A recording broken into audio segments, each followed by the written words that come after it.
UDF നിൽക്കാൻ ബുദ്ധിമുട്ടുണ്ടെങ്കിൽ LDF പോകുന്നുള്ളൂ. ഞങ്ങളും നിങ്ങളും ഒരേ രക്തമാണല്ലോ എന്നാണ് കഴിഞ്ഞ ദിവസം ജോസ് കെ മാണി ഈ പറയുന്ന ജോസഫ് വിഭാഗത്തോട് പറഞ്ഞിരുന്നത്. അതായത് UDF 10 സീറ്റ് ആവശ്യപ്പെടുന്നു, 10 സീറ്റ് ലഭിക്കില്ല എന്നുള്ള നിർണായകമായ നീക്കങ്ങളിലേക്ക് UDF പോകുന്നു. കൃത്യമായ വിജയസാധ്യത മാത്രം ഉറപ്പാക്കുമ്പോൾ ജോസഫ് വിഭാഗത്തിന് ആവശ്യമുള്ള അർഹതപ്പെട്ട സീറ്റുകൾ ലഭിക്കുന്നില്ല എന്നുള്ളൊരു വരുത്തി തീർക്കാൻ ശ്രമിക്കൽ കുറച്ച് ദിവസങ്ങളായി പല കോണുകളിൽ നിന്നും നമ്മൾ കാണുന്നുണ്ടായിരുന്നു. ഇപ്പോൾ അതിനൊരു മഹാമനസ്കതയുമായി ജോസ് കെ മാണി രംഗത്ത് വരുന്നു. അതിന് ചുട്ട മറുപടിയുമായി മോൻസ് ജോസഫ് രംഗത്ത് വരുന്ന ഒരു സാഹചര്യം നമ്മൾ കണ്ടിരുന്നു. അദ്ദേഹം പറയുന്നുണ്ട് അങ്ങനെ ഒരു കൂട്ടിക്കെട്ടലിന്റെ ആവശ്യമൊന്നും ഇപ്പൊ തൽക്കാലം ഇല്ല എന്നുള്ളത്. കൃത്യമായി പറഞ്ഞു കഴിഞ്ഞാൽ ജോസ് കെ മാണിക്ക് അപ്രതീക്ഷിതമായ ഒരു തിരിച്ചടിയായി പോയി ആ ഒരു മറുപടി എന്ന് നമുക്ക് പറയേണ്ടി വരും. അതെ, ഇപ്പൊ കഴിഞ്ഞ കുറച്ച് ദിവസങ്ങൾക്ക് മുൻപാണെങ്കിൽ ജോസ് കെ മാണി തന്നെ LDF വിടുമെന്ന് പറഞ്ഞ് നിൽക്കുന്ന ഒരു സാഹചര്യം ഉണ്ടായിരുന്നു. അതിൽ നിന്ന് എന്തായാലും ഒരു വിരാമം ഇട്ടിട്ടുണ്ട്. അദ്ദേഹം തന്നെ ഈ റിക്രൂട്ടിംഗ് പരിപാടി ആരംഭിച്ചിട്ടുണ്ട്. അതിന്റെ ഭാഗമായിട്ടാണ് അദ്ദേഹം ഈ പറഞ്ഞ ജോസഫ് ഗ്രൂപ്പിനെ LDF ക്ഷണിച്ചത്. LDF ക്ഷണിക്കുമ്പോഴും ലേലമല്ല ഉദ്ദേശിക്കുന്നത്, നിങ്ങൾ തറവാട്ടിലേക്ക് വരുമെന്നും വേണ്ട, വേണമെങ്കിൽ കൂടെ നിന്നോ, ആ ഒരു ലൈനിലാണ് ഉദ്ദേശിക്കുന്നത്. ഇപ്പോ മൊത്തത്തിൽ പറയുകയാണെങ്കിൽ LDF ഇപ്പോഴത്തെ സാഹചര്യം വെച്ച് ജോസഫ് ഗ്രൂപ്പ് എന്നല്ല ഏത് ഗ്രൂപ്പിനെ വേണമെങ്കിലും എടുത്ത് മടിയിൽ വെക്കാനുള്ള സാഹചര്യമുണ്ട്. കാരണം കോൺഗ്രസിനെ പോലും LDF എടുക്കാനുള്ള ഒരു ആശയം ഉന്നയിച്ചു കഴിഞ്ഞാൽ നമുക്ക് അത്ഭുതപ്പെടാനില്ല എന്നുള്ളതാണ്. അതെ, അപ്പോ എങ്ങനെയെങ്കിലും ഒക്കെ ജയിക്കണമല്ലോ. നമ്മൾ എല്ലാ ചർച്ചയിലും പറയുന്ന പോലെ ഒരു നാണംകെട്ട തോൽവിയിലേക്ക് LDF വീഴാതിരിക്കാൻ അതിലെ എല്ലാ അണികളും അതിന്റെ കൂടെ നിൽക്കുന്ന കിങ്കരന്മാരും എല്ലാവരും ആഗ്രഹിക്കുന്നുണ്ട്, അതിനുള്ള ശ്രമങ്ങൾ നടത്തുന്നുണ്ട്. എന്തായാലും ഇപ്പൊ ജോസഫ് ഗ്രൂപ്പ് കോൺഗ്രസ് വിട്ട് UDF വിട്ട് LDF പോകില്ല എന്നുള്ള നിലപാടാണ് സ്വീകരിച്ചിട്ടുള്ളത് ഇതുവരെ. പക്ഷെ അവർ ആവശ്യപ്പെടുന്നതെന്ന് പറഞ്ഞാൽ UDF മത്സരിക്കുകയാണെങ്കിൽ 10 സീറ്റ് വേണമെന്നും, പക്ഷെ UDF പറയുന്നത് 8 സീറ്റ് 7-8 സീറ്റുകൾ നൽകാമെന്നുമാണ്.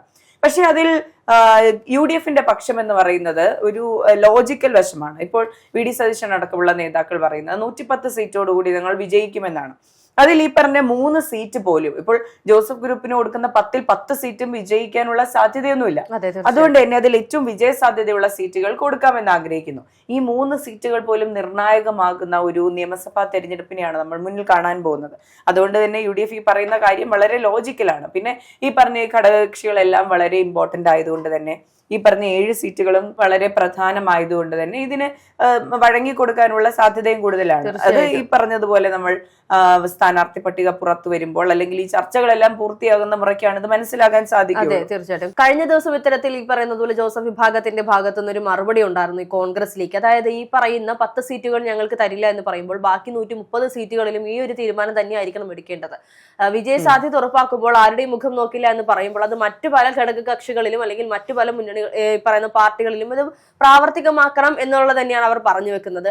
അത് അങ്ങനെ തന്നെ ആയിരിക്കും എന്നുള്ളതിന് കൃത്യമായ ഉദാഹരണമാണ് ജാനുവിന്റെ കൂട്ടർക്കും അല്ലെങ്കിൽ ഈ പറഞ്ഞ ജാനുവിന്റെ പ്രസ്ഥാനത്തിനും CK ജാനുവിനും സീറ്റ് നൽകില്ല എന്നുള്ള തീരുമാനത്തിലേക്ക് എത്താനുള്ള കാരണവും പല പിണക്കങ്ങളും പല ഇണക്കങ്ങളും ഈ ഒരു തിരഞ്ഞെടുപ്പുമായി ബന്ധപ്പെട്ട് മുന്നോട്ടുണ്ടാകും.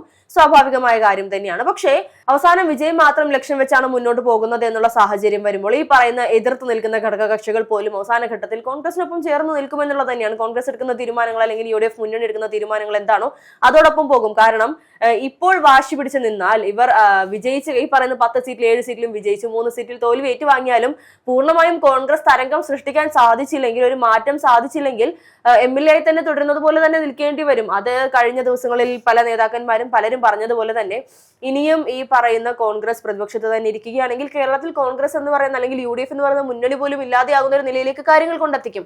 അങ്ങനെ ഒരു നിലയിലേക്ക് ഒരിക്കലും ഈ പറയുന്ന ഘടകകക്ഷികൾ മുന്നോട്ട് കൊണ്ടുപോകില്ല. പിന്നെ ചെറിയ പിണക്കങ്ങൾ ഉണ്ടാകും. കോൺഗ്രസ് ആണ് ഈ പിണക്കങ്ങളെ അവസരമാക്കി മുതലാക്കാൻ LDFന്റെ ഏതെങ്കിലും ഘടകകക്ഷികളോ ഉദ്ദേശിക്കുന്നുണ്ടെങ്കിൽ അത് നടക്കില്ല എന്നുള്ളത് തന്നെയാണ് യാഥാർത്ഥ്യം. അതെ, ഇപ്പൊ UDFന്റെ ഘടകകക്ഷികളെല്ലാം ഹർഷവർദ്ധ പോലെ ഇവിടെ നിന്ന് വിട്ടുപോകാനുള്ള സാധ്യത കുറവാണെന്ന് തന്നെയാണ് മനസ്സിലാക്കുന്നത്. കാരണം ഇപ്പോഴത്തെ ഒരു ട്രെൻഡ് മനസ്സിലാകുകയാണെങ്കിൽ അടുത്ത നിയമസഭാ തെരഞ്ഞെടുപ്പിൽ വിജയിക്കാൻ പോകുന്നത് കോൺഗ്രസ് തന്നെയാണ്. അതിൽ പ്രത്യേകിച്ച് മാറ്റമൊന്നും പറയാനൊന്നുമില്ല. UDF ആണ് അടുത്ത അധികാരത്തിൽ വരാൻ പോകുന്നത്. അപ്പോൾ എന്തായാലും ഭരിക്കുന്ന പാർട്ടിയുടെ ഒപ്പം നിൽക്കുക എന്നുള്ള ഒരു ആശയത്തോടൊപ്പമായിരിക്കും എല്ലാവരും ഉണ്ടാകുക. അതുകൊണ്ട് തന്നെയാണ് നമ്മൾ ഈ ജോസ് കെ മാണിയൊക്കെ ഇങ്ങോട്ട് വരുമോ എന്നുള്ള ഒരു ആശയത്തിനെ പറ്റിയൊക്കെ സംസാരിച്ചുകൊണ്ടിരുന്നത്. ഇപ്പൊ ജോസ് കെ മാണി വന്നില്ലെങ്കിൽ ഈ പറഞ്ഞ ഉള്ളവരാരും പോകില്ല എന്നുള്ളൊരു നയത്തിലേക്ക് പോകുന്നുണ്ട്. PV അൻവർ പോലും UDFനൊപ്പം നിൽക്കുന്ന ഒരു സാഹചര്യമുണ്ട്. അദ്ദേഹം ശക്തമായി പ്രചാരണ പരിപാടികൾ ആരംഭിക്കുകയും ചെയ്തു. അവിടെ ബേപ്പൂർ ഉറപ്പിച്ചു എന്ന് പറഞ്ഞു നിൽക്കുന്ന ഒരു സാഹചര്യത്തിൽ ഈ പറഞ്ഞ ബാക്കി ഘടകകക്ഷികൾക്കെല്ലാം ഇതുപോലെ കീ ആയിട്ടുള്ള കുറച്ച് മേഖലകൾ കൊടുക്കും. അവർക്ക് ആധിപത്യമുള്ള മേഖലകൾ കൊടുത്ത് അവിടെ എല്ലാം വിജയ സാധ്യത ഉറപ്പിക്കാനാണ് ശ്രമിക്കുക.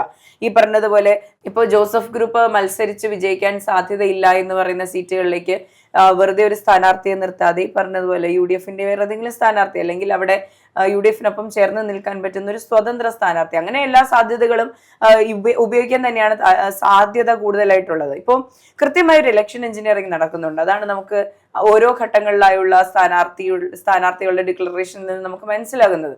അപ്പൊ എനിക്ക് തോന്നുന്നു 2 ആഴ്ചക്കുള്ളിൽ ഈ പറഞ്ഞ എല്ലാത്തിന്റെയും ഒരു വ്യക്തമായ ഒരു പിക്ചർ വരുമായിരിക്കും. തീർച്ചയായിട്ടും നമ്മൾ കഴിഞ്ഞ ദിവസങ്ങളിൽ കണ്ടിരുന്നു ഹൈക്കമാൻഡിന്റെ ഭാഗത്തുനിന്ന് ഈ പറയുന്ന MP-മാർ ഒന്നും മത്സരിക്കാൻ സാധ്യതയില്ല, MP-മാരെ മത്സരിപ്പിക്കില്ല എന്നുള്ളത്. ഇപ്പോൾ ആ നിബന്ധന പോലും ചെറിയ രീതിയിൽ ഇളവുകൾ വരുത്തിക്കൊണ്ട് 3 MP-മാർക്ക് അല്ലെങ്കിൽ 4 MP-മാർക്ക് മത്സരിക്കാൻ സാധ്യതയുണ്ട്. പലരുടെയും പേരുകൾ ഉയർന്നു കേൾക്കുന്നുണ്ട്.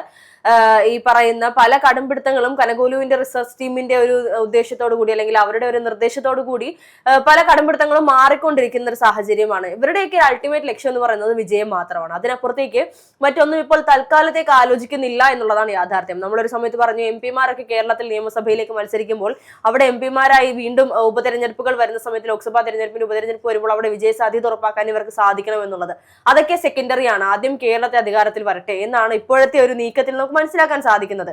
എന്തായാലും കൃത്യമായ ഒരു പ്ലാനിങ്ങോടുകൂടി തന്നെയാണ് കോൺഗ്രസ് മുന്നോട്ട് പോയിക്കൊണ്ടിരിക്കുന്നത്, അല്ലെങ്കിൽ UDF മുന്നണി മുന്നോട്ട് പോയിക്കൊണ്ടിരിക്കുന്നത്. ഇവിടെ LDF ആണ് കഴിഞ്ഞ ഒരു നിയമസഭാ തെരഞ്ഞെടുപ്പ് വന്നപ്പോൾ എങ്ങനെയായിരുന്നു കോൺഗ്രസ് പകച്ചു നിന്നത്, ആ ഒരു നിൽക്കുന്നത് ഇപ്പോഴത്തെ ഒരു കമ്മ്യൂണിസ്റ്റ് പാർട്ടിയാണെന്ന് പറയേണ്ടി വരും. കാരണം അവർക്ക് ഇനി എന്ത് ചെയ്യണം, എങ്ങനെ വിജയം ഉറപ്പാക്കാൻ സാധിക്കും, അല്ലെങ്കിൽ നേരത്തെ മേഘ സൂചിപ്പിച്ചതുപോലെ നാണംകെട്ട തോൽവി എങ്ങനെ ഒഴിവാക്കാൻ സാധിക്കും, തോറ്റാലും കുഴപ്പമില്ല, ഇത്രയും വലിയൊരു തോൽവിയെ കയറ്റുവാങ്ങുക എന്ന് പറഞ്ഞാൽ, അല്ലെങ്കിൽ പലരുടെയും ഉറപ്പിച്ച സീറ്റുകൾ പോലും പല ഉന്നത നേതാക്കന്മാർ പോലും സീറ്റുകൾ കൈവിട്ടു പോകുന്ന ഒരു സാഹചര്യത്തിലേക്ക് പോകുന്ന ഒരു നില ഒരുപക്ഷെ ഒഴിവാക്കാൻ ശ്രമിക്കുമായിരിക്കാം ഇപ്പോഴത്തെ സാഹചര്യത്തിൽ. എന്തായാലും ജോസഫ് വിഭാഗത്തെ നോക്കി വെള്ളമിറക്കേണ്ട ആവശ്യമില്ല ജോസ് കെ മാണി എന്നുള്ളത് വീണ്ടും ഓർപ്പിക്കുന്ന ഒരു സാഹചര്യത്തിലേക്ക് കാര്യങ്ങൾ പോവുകയാണ്. അതെ, കഴിഞ്ഞ ദിവസം ജോസഫ് ഗ്രൂപ്പിലുള്ള ഒരു സുഹൃത്ത് എന്നെ വിളിച്ചിട്ടുണ്ടായിരുന്നു. അപ്പൊ ഞാൻ ചോദിച്ചു പോകുവോ അങ്ങോട്ട് എന്ന് ചോദിക്കുമ്പോ എന്നോട് ചോദിക്കുവാണ് ഈ തോറ്റ പാർട്ടിയുടെ ഒപ്പം നിൽക്കുന്ന ഞങ്ങൾക്ക് എന്ത് പ്രാന്താണോ, അങ്ങനെയൊന്നും ചെയ്യാൻ ഒരു സാധ്യതയില്ല. പക്ഷെ അവരുടെ ഒരു ആത്മവിശ്വാസം എന്ന് പറയുന്നത് 7-8 സീറ്റുകളല്ല 10 സീറ്റുകൾ തന്നെ നമുക്ക് കിട്ടും, അങ്ങനെയാണ് സാധ്യത. അപ്പോൾ കഴിഞ്ഞ തവണ 10 സീറ്റ് ഉണ്ടായിരുന്നു, ഇത്തവണയും 10 സീറ്റ് തന്നെ ലഭിക്കാൻ തന്നെയാണ് സാധ്യത എന്നാണ് അവർ വിലയിരുത്തുന്നത്. ഇപ്പോൾ നമുക്ക് ഈ ഒരു കാഷ്വൽ കോൺവെർസേഷനിൽ നിന്ന് തന്നെ മനസ്സിലാകുന്നത് ജോസഫ് ഗ്രൂപ്പും UDF-ഉം തമ്മിൽ അങ്ങനെ പ്രശ്നങ്ങളൊന്നുമില്ല.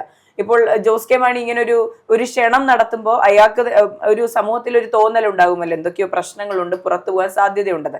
അങ്ങനെ ഒരു പ്രതീതി സൃഷ്ടിക്കാൻ മാത്രമേ സാധിക്കുള്ളൂ. ഇപ്പൊ VD സതീശൻ കഴിഞ്ഞ ദിവസം പറഞ്ഞിട്ടുണ്ട് ക്ഷണിക്കാൻ എല്ലാവർക്കും അവകാശമുണ്ട്, ക്ഷണിച്ചോട്ടെ, പോകുന്നവര് പോട്ടെ, അങ്ങനെയുള്ളൊരു കാര്യം. ഇപ്പൊ VD സതീശന് നാളെ MV ഗോവിന്ദൻ സാർ വന്ന് CPM-ലേക്ക് വരുമെന്ന് അദ്ദേഹത്തിന് പറയാനുള്ള അവകാശമുണ്ട്. പോവുകയോ പോകാതിരിക്കോ എന്നുള്ളത് VD സതീശന്റെ തീരുമാനം എന്ന് പറയുന്ന പോലെയാണ്.